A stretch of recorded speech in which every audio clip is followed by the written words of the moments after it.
Hello, everyone. Welcome to my channel. I am Ananda Rose, and today I have with me Kirsty Marie. How are you, Kirsty? I'm quite well, thank you. Still waking up a little bit, but that's all good. We we do like to do things early in the morning here, don't we? This is the time we're recording, just after 7 o'clock. This morning we're recording. And of course, we're still in winter, and our winter seems to be prolonging, getting colder as it's getting later in the winter. Uh, I always feel by the end of July it should be over, but Yeah. yeah. What did you think? Do you think this year it's kind of gone on a little bit longer? It's colder, but it's actually quite beautiful. Like yesterday, the sun was amazing. Oh, it was Mm, wonderful. We had a picnic yesterday on the beach at lunchtime, just mm. lying in the sun there. And and that's the thing. Where no matter how we can complain about our winter, we still have sunny days. Even if we had 4 or 5 last year only throughout winter, for me, that's what I felt. But yeah, Southern Hemisphere Mm, winters, depending on where you are, can be pretty awesome. And we should have a full-blown winter because that means we have a great summer, is what I think. But anyway, mm, let's carry on mhm. talking about what it is. Tell everybody what it is we're going to talk about today. So today we're doing our reflective chat about our sessions that we had for anybody who is neurodivergent. And part of the reason why we're doing it 2 weeks after the last one is that was the last one that we were doing like that on a Sunday morning. From here on, we're going to do something different. We're just doing one, we're just announcing one of the next thing that is different today. At the end of this, we will announce it. And then we see how we go, because that is the intention. Our intention, and anyway, we probably could safely say we're going to do three. And because it's all about relevance and time and space. What do you think, Kirsty? Yeah, I mean, three is a great number, so we'll Yes, do the yes, first one and we'll see what unfolds. But that's right. Yeah. yeah, So it yeah, sounds no, like. I think that's awesome. So yeah, I think that's the way to go, really. So everybody, thank you for coming to all of those sessions and making your comments and watching. Um, Kirsty, how did you feel about them? And the one that I remember to mind, obviously, is the last one, but the Mm. middle one was quite profound as well. And so, but you tell me what your thoughts are on it. Mm. Yeah, so I suppose the overarching idea of the sessions was to really empower people who are sensitives, who are neurodivergent, to connect more to their own light and to reduce the overwhelm and start bringing through and expressing more some of the gifts they have, and hopefully people experience some benefits from going through that process, whether they watch one or all of them. Mhm. And Yeah. I have noticed for myself, actually, that I've been quite busy, and it's okay, because I'm also someone who's prone to overwhelm, and feeling like I need to retreat into a cave in the hills, Yeah. which would be nice, but of course modern life is and parenting means that that's not always practical. Mhm. So personally, I do actually feel more resourced and like I can put out more energy. So that's interesting. Mm. Yeah, that is interesting because I thought, I thought you do amazingly well for somebody who can feel overwhelmed, and being a mother and homeschooling and Mm. all of that. So Mm. and I guess maybe those things help too, right? The homeschooling does help, because then you are on your time. Because I know for me, Mm. being someone who is neurodivergent in that I'm dyslexic, but I also have trouble mining. I have trouble um, managing my time, big time, Mm. Mm. Big you know, time, yeah. big time. Big time. I can't seem to manage or fit into the norms of the 24 hours here on the planet. Mm. And I Mm. think for me, like the last 4 or 5 years, whatever's been happening, in the wider world all around us since whatever started the pandemic or whatever, it helped me to sort of come into my own space of acceptance of the fact that I do not manage time very well, and I must be okay with that. But I'll have to say that although the last 5 years have been leading me to this, it's only like in the last, say, 2 months, 2, 3 months, that I've started to recognize it and say it's all right to be like that, and understand better why I sometimes take so long to do things, or I've done something and I'm not a slow coach. It's just going like that, you know. And I need my, like, more than anything else, if I do meditation in the morning, or if I do yoga in the morning, that prolongs my everything else then is pushed ahead, because I can only do the meditation at my pace. I can't do the meditation any other pace, you know. And that's what we're supposed to do anyway. If I take time to be me, then my my outside things, managing the third dimensional worlds for me is delayed. So, you know, and then I start to panic about that. Feel really pressure. Then I'm in my head, I'm constantly beating up myself. Rose, why can't you be on time? What? But the last 3, say 2 months, and it's interesting because we've been doing it since we've been doing the sessions, right? I started to recognize more of myself and understand, oh, okay, that's why that is happening. Be okay about it. It's all right. Don't be constantly stressing out or beating yourself up in your mind, you know? Yeah, yeah, I love that. That self-awareness and self-compassion. Yeah. And that's what a lot of people find beneficial when they initially think, oh, maybe I do fit this label or diagnosis. So that's, some people are like, oh, labels, no, not good. But, it depends how you're looking at it. If you look at it and go, oh, that's interesting, I understand more about myself and how I operate. Yeah. That can be really useful, as long as you're not limiting yourself by it. And the other interesting thing is to be aware and work with it, which is different from using it as an excuse. That's Do you know what I right. mean? Because some people are That's like, right. oh yeah, everyone is ADHD now because it means they can just get away with whatever. And that can be a real thing. There was this YouTube video that went kind of viral, people sharing it, but then also people making fun of it. It was this quite young girl, and she was kind of crying to the camera, like, I applied for this job and they wouldn't recognize, they wouldn't accommodate my time blindness, which is this thing where you lose track of time, and I do experience this, but on the flip side, it's like, well, if you're going to apply for a job which has specific hours, Yes. that's what it is. And so rather than crying about not being accommodated, find other ways. You've got to be creative and create for yourself a life that works for you. So if you want to have your own house, but really you kind of need your own business, for example. Yeah, it's taken me a long time to realize that and to accept that, because it's kind of a shock to the system to realize, actually, I don't fit into the timelines of this planet. Like, it took me a long time to say I can't do 9 to 5 anymore. Or like to be okay with it, because there's that pressure of, you have to find work, Rose, because you have to live, and most jobs are 9 to 5.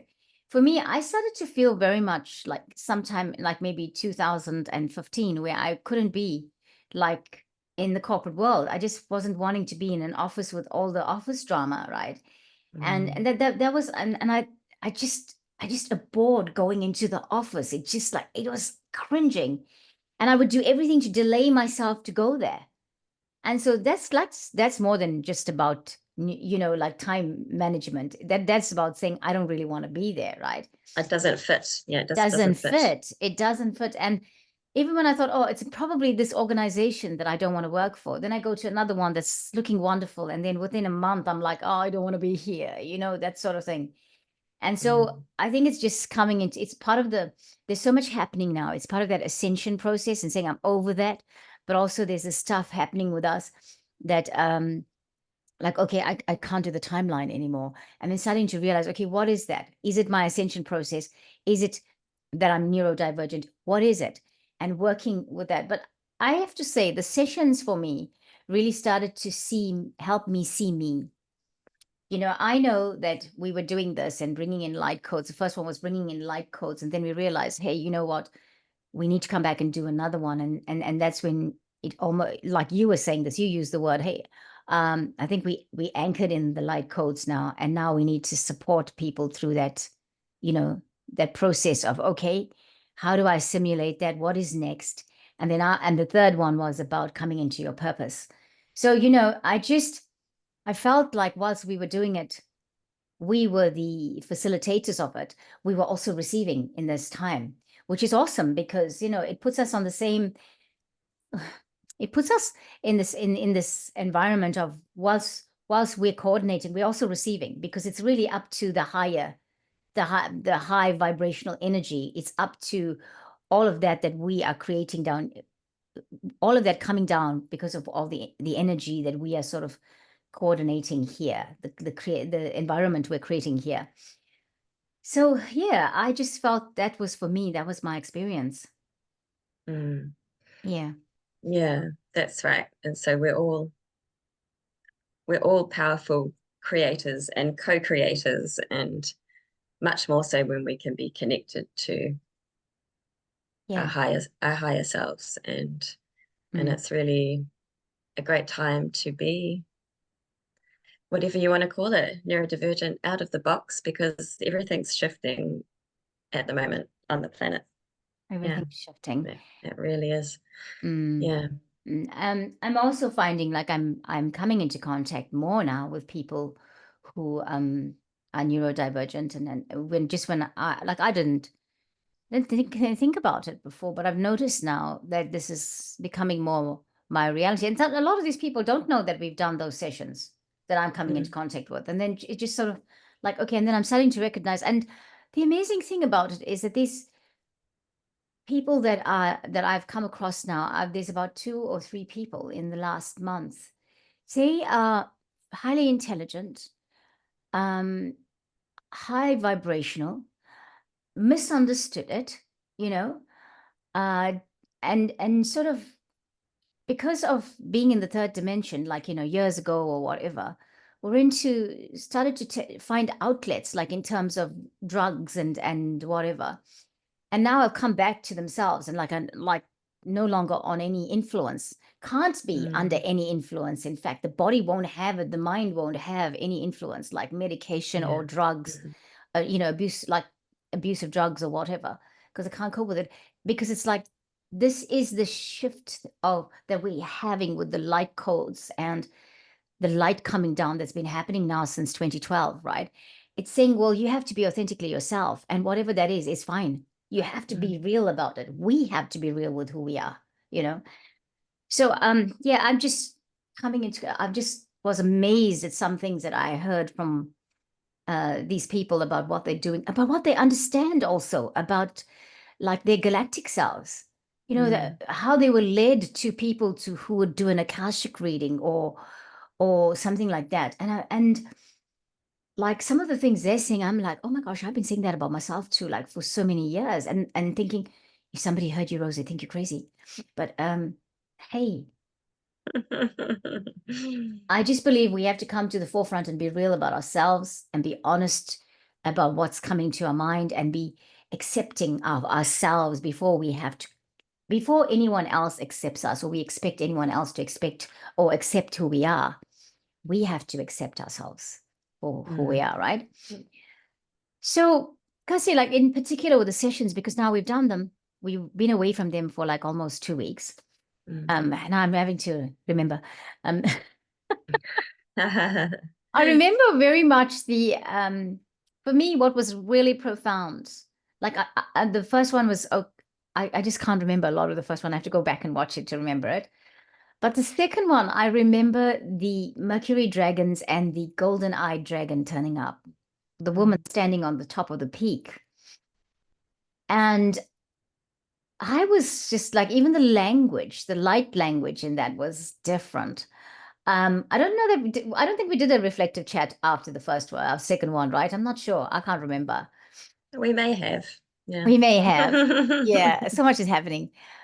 But that really stuck out for me, because it's only in that week that the Mercury dragons had presented themselves, and then that they turned up in that session. I just felt it was so apt for communication, because I think a lot of things, or a lot of the narrative about anyone who's neurodivergent is distorted. It's not real. And I just thought it's amazing how those dragons turned up to say, okay, the first one was in front of the lady saying, hey, you are not alone, high vibrational being you are. And the Mercury dragons were behind the lady saying, we are here to help and to clear that, to reinterpret anything that's misinterpreted. I thought that was just like, wow, that was amazing, because that's the thing, right? A lot of it is lost in translation. A lot of it is covered in terms of one narrative fits all, and yet anybody who's neurodivergent is not programmed. Yeah, and we're individuals, and on that kind of more 3D level, of course, a common theme of the neurodivergent experience is that you are misunderstood. Perhaps you are communicating in a very literal way and other people are offended, for example. Yeah. Or you have trouble communicating at all, which was the case with me for a long time.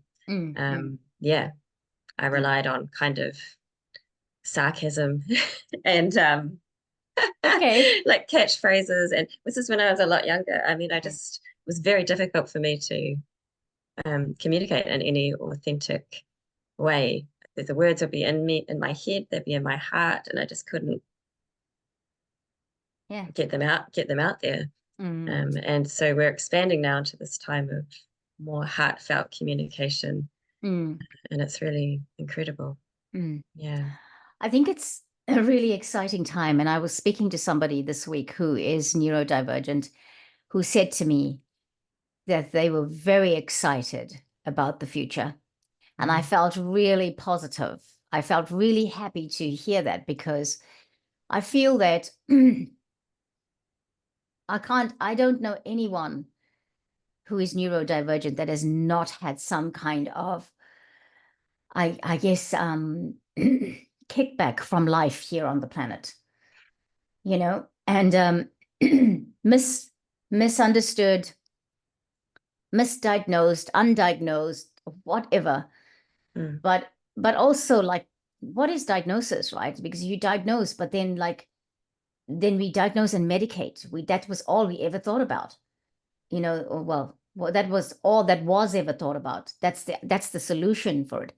But in the last maybe 20 years or so, it started to change, where people started, maybe I'll say not even 20, maybe, because 20 is probably too much, but maybe the last 10 years, which is great, because if you think about the last 10 years, it's post 2012, the last 10 years. And isn't it interesting, post 2012, Yes. when that everything started to change? That's right. And for example, my eldest child was born in 2013. Yeah, exactly. So it started to change, and it's really changed. Like I said previously, I think it's and I'm going to use these words because that's what we use in the from a third dimensional perspective. It's millennial parents that are the forerunners of this, that paid attention, that had to. There was like no way you couldn't, right? I mean, I'll have to say X-generation parents, there's some of them that would have, but of course there's some of them that would have, okay, but they would have been quite alone in that quest. If they said what we say these days, they would have been looked at as like, are you crazy? Are you finding excuses for your child's bad behavior? That sort of thing, right? But that's right. They would have had to kind of almost hide away and find their little niche clique of people. Yes. Rather than being out there. Out there. And I have a friend who is she had a school that she did homeschooling for her children, and people found that quite unusual, because we were in church together, and they sort of implied that it was a Christian concept to be homeschooling, because didn't want your children to be contaminated with the sins of the mainstream. But that was not why she was doing it. She was doing it because she has 4 children, and every one of them had an intolerance for something or the other, hypersensitivity for something or the other.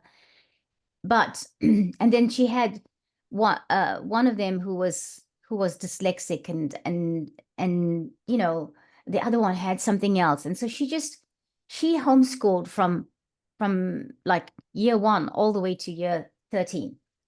And then the next thing that the children did was go to university. But she had good reason. And then she suddenly was asked by other people, you know, in the community, hey, could you school my child? Because, and so she had this little school at home that she was doing, like, you know, obviously licensed or whatever to be able to do that, health and safety and all that, where it was, and so you're right, that's exactly what would have happened for the next generation parent. But coming back to the millennial parents, you know, I mean, honestly, honor to them for listening, for hearing, for paying attention, because there was no other way to do it. And then it come to realize that a lot of them themselves, you know, they're a lot of millennial parents themselves that are neurodivergent, and perhaps recognizing themselves and realizing, hey, actually, you know, I recognize myself in this and I know what I need, and so I need to pay attention to it. So it's really, really good that this has happened, because so many things happen through those sessions. One of the things I thought, are they the sleeping dragons? I know that sounds crazy. Are the neurodivergent children, people, the sleeping dragons on the planet, because they are the transformers? You know, big statements, but true though. They are transformers. Yeah, totally. Like sort of, yeah. It's like human alchemical portals, really. It's like, you know, the energy's pouring through and coming through in different ways. And I really loved that the Merlin came up when you brought that in. Yeah. And the sort of synchronicity of it, because it aligned with, I've been reading, we finished now. I was reading this book to my kids. Yes. I think the author's T.H. Barron. I can check that. It was called The Lost Years of Merlin, and it's he's kind of tapped into that legend and added his own spin about, you know, what was the early life of Merlin like? Where did he come from? And it's just this really fascinating hero's journey sort of a thing, where the child gets washed up on a beach. He doesn't remember anything about his past.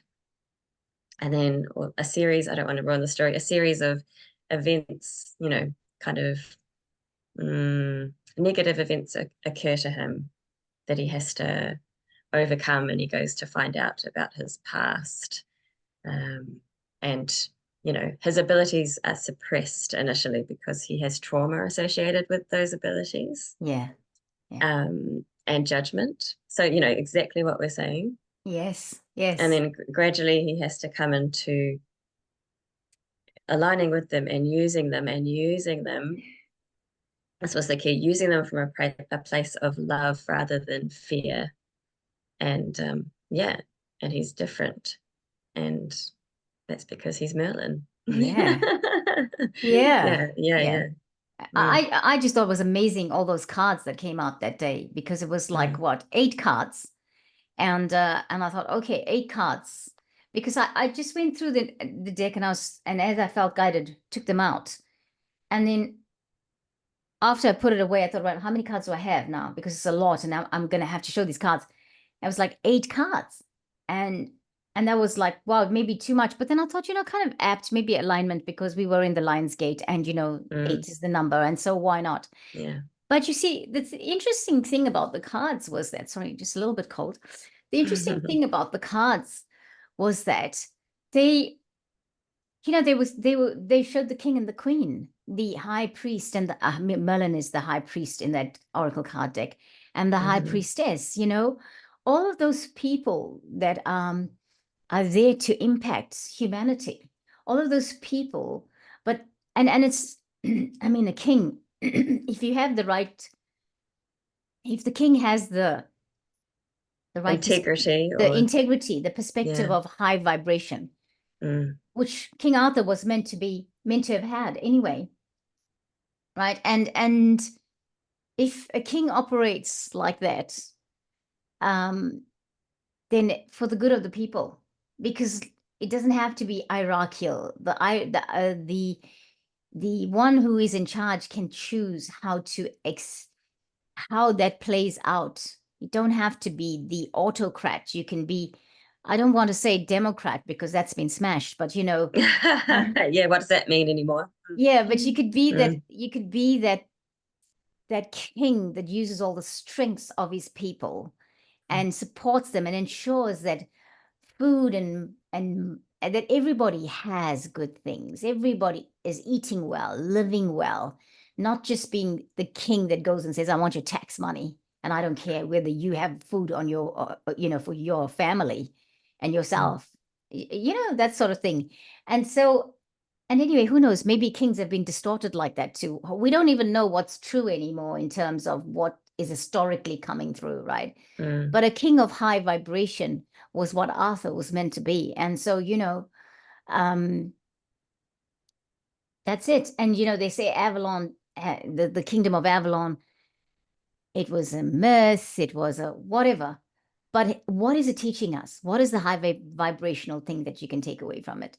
And that Merlin being Merlin, I mean, how many magicians do we have here on the planet, hey, with people that are so amazing and can do so many things that they, yeah, dragons, mm. dragon riders, dragon Yep. masters. Mm-hmm. Okay. So, Yep. Kirsty, anything else you want to say just after our reflective chat? I hope we covered everything, but I mean, we'll figure out if we need to say something else more, and because we're coming back, obviously. Anything Mm, else you want to say about the reflective chat before we just talk about what's coming up? mm. No, I think that's the synopsis. It's kind of like awaken sleeping dragons. Um, have compassion for yourself in the process because it doesn't happen overnight for most of us. And if it did, that would be a lot. Yeah, yeah. Um, yeah, so it's a work in progress. And then the other really cute thing about this book we were reading was um, the main character, the boy Merlin, he had this ache between his shoulder blades that was just always there and he didn't know why. And then he found out it was part of being from this mythical place and being kind of like a hybrid and that he'd lost his wings. So Okay. I feel like it's time to regain our wings, maybe not in the literal sense, but yeah. I think you've just Mm. given me the name for the book is not called Awaken Sleeping Dragons, is it? No, no, Okay. it's called The Lost Years of Merlin. Oh, Mm. sorry. Yeah, you did say that. I Mm. was gonna because what I've just realized is that's what we're probably gonna call the series, Awaken Sleeping Dragons. Yeah, well, because I put a name on already when I'm setting up setting it up in Eventbrite, but I mean it's not finalized yet. But Awaken Sleeping Dragon session. Well, let's talk about those sessions then. What do you think is going to Mm. happen in them? I tell it, or Mm. maybe we should say what the sessions are before we say what is going to happen. So, friends, Yeah. what we're going to be doing is we're going to be doing an event. The first one is going to happen on the 25th of August. It's going to be as we were doing them at 7 a.m. in the morning on the Sunday morning. That's the first one. We will be doing three of them, and they will be one every month. So we're going to have for the next, like for including August, the next next 3 months. So August 25th is the first one at 7 a.m. New Zealand Standard Time. And then we have one a month later. And what we'll do is announce the next one at the end of each one that we've just finished, right? So on the 25th, at the end of it, we'll tell you when the next one is. And it is for anybody who's neurodivergent, but it's also anybody who feels that they want to join us, Hmm. right? What awakening or awaken sleeping dragon, we'll call it that name because I think it's perfect for it. Mm. Because of the dragon energy that has come through the sessions, and because, given everything that we concluded with in the last one, Merlin and the dragon and Avalon and the king and queen and all of that, I just feel that it's so apt to call it that. But we are inviting all of you to join us because I feel like it's time for us to come to do something in a deeper level with people, where they start to say, well, you know what, I resonate with that, and I'd like to go to that series, or to that. You don't have to go to all, you can go to one and see how you feel, and then go, and from there decide whether you're going to the next one. Because we're going to bring in the light codes and the light language for people to awaken to their dragon self in that. Okay. And I'm saying awaken to the dragon self, but you could awaken to many other things about yourself, because we never just get the one thing when we do something like that. Now, this is a paid event because we're just going to speak about it like that. It's something you will have to register for, and we will be linking or putting the link in the description box to this video, where you can click on it and you can register for it. Okay. Now, we're using Eventbrite at this time because we're not quite ready to do it via our websites, but it's Eventbrite, and you'll see the link. Now, the thing about it is that the cost is $22, 22 New Zealand dollars. Now, you can work out what that is for you in your currency if you are outside of New Zealand. We felt it was good to do 22 New Zealand dollars because 22 New Zealand dollars is a reasonable price for us. Yeah, so Kirsty, say something about this. Sorry, because I'm going on about it. I've already told everybody why we're doing it and all that. So you can add. Yeah, that's all good. Yeah. So obviously, yeah, we want it to be affordable and accessible. And we also want to, as Rose said, have the opportunity to really go deeper. And the idea is that it will evolve organically, but it will be specific to the people who are there. So there will be a group, but it will be quite personalized, so that we can kind of really get into, on an energetic level, what's going on. Yeah. What might need shifting and what wants to come in. Yeah. And we'll use our both of us will use our skills. So there'll be light language.